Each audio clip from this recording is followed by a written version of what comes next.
right deep in the woods of North Georgia. No, I'm just kidding. I'm walking to the pond behind my house in Conyers.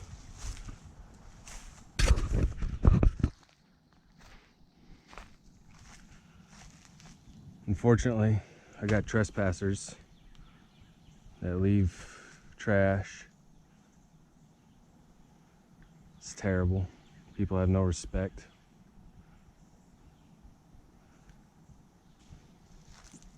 But anyway, normally my species of choice is trout, but it is the last day of June. Weather has been very hot. Hundreds, upper 90s, mid to upper 90s daily for at least a week.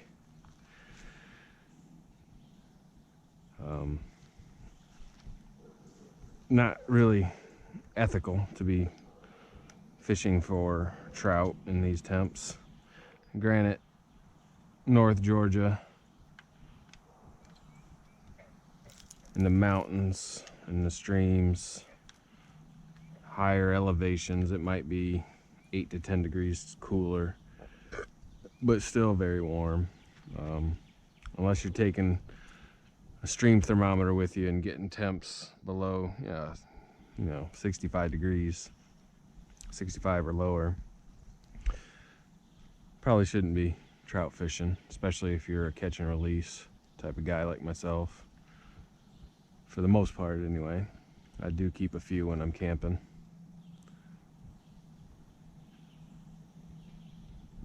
So I do the other type of fishing I like to do. Some bass fishing. As you can see, there's some turtles over here. There was a nice big one right in here.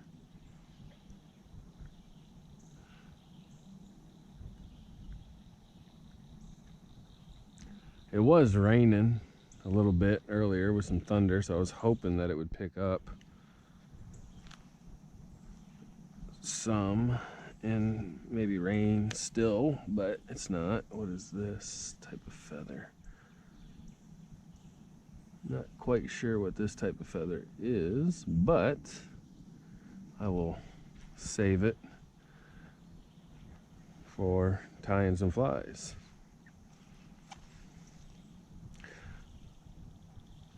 Got two poles, as you can see. One has a whopper plopper on it, one's got a creature bait.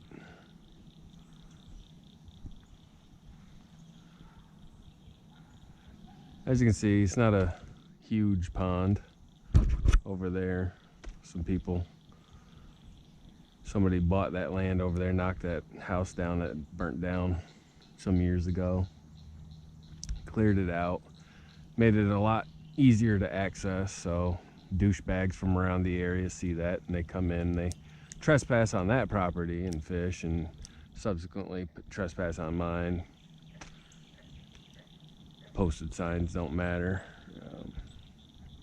Nobody has the balls to just come up, or the decency to just come up and ask if they can fish. They just decide to do it and leave their trash, which is why I don't like to let people on my property.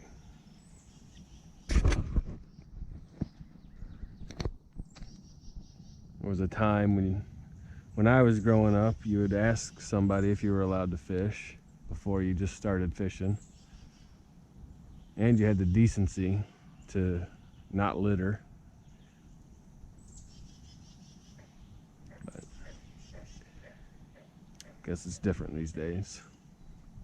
Let's see what we got here. Oh.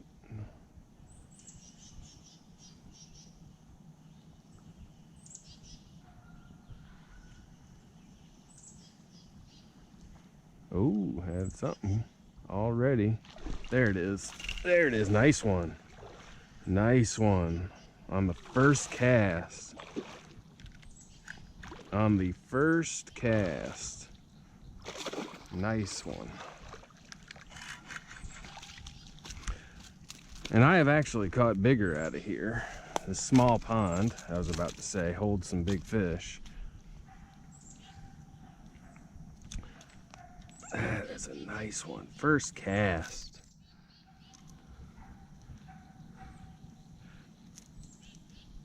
Now, bass are much hardier than a trout, so you can actually lip them like this and use these type of hooks without completely destroying them. That is a nice one. That's not too bad. I mean, this small pond holding fish like this, I mean, first cast, got this. Nice fish.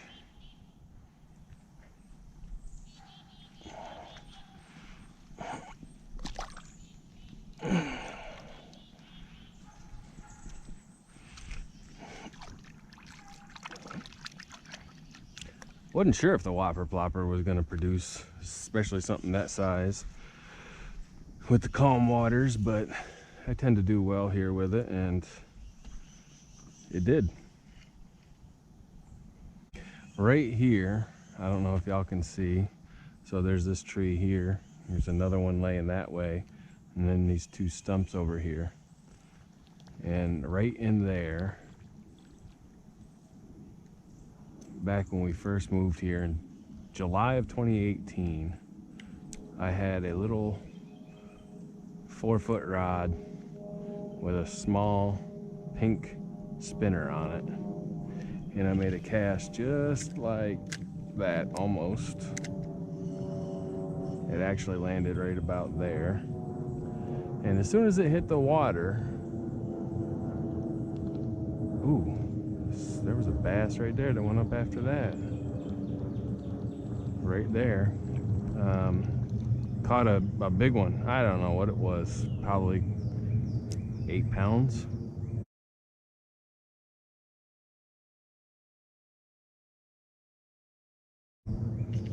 Big one. On a little 4-foot rod.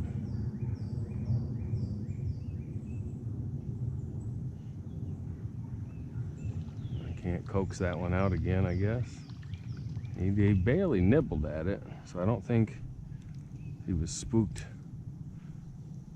so much by the hooks on a missed strike, because I really didn't even try to set the hook.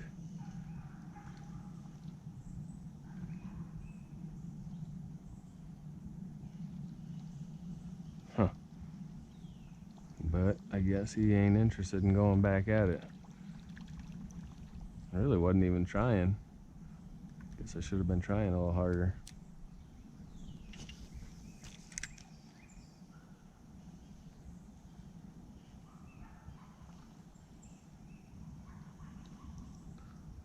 With the warmer, oh, got him. See, I was about to say, with the warmer weather, nice, another nice one.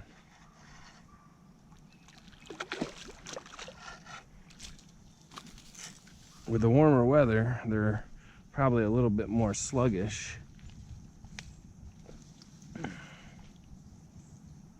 So I'm stopping and going, trying to draw them out from the depths. And I got another one out there.